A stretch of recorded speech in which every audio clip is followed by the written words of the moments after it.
রুটি বানানো শেষ, তাওয়াটা নামিয়ে দিলাম।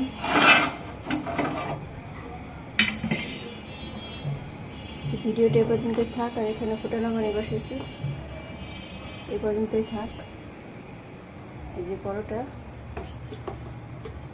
কফি, তো এ পর্যন্ত থাক। এখন নাস্তা খাবো, তারপর তোমাদের পরবর্তী ভিডিও দেখাবো। বেশি বেশি লাইক দিবা, শেয়ার করবা, সাবস্ক্রাইব করবা, বেশি বেশি সাপোর্ট করবা।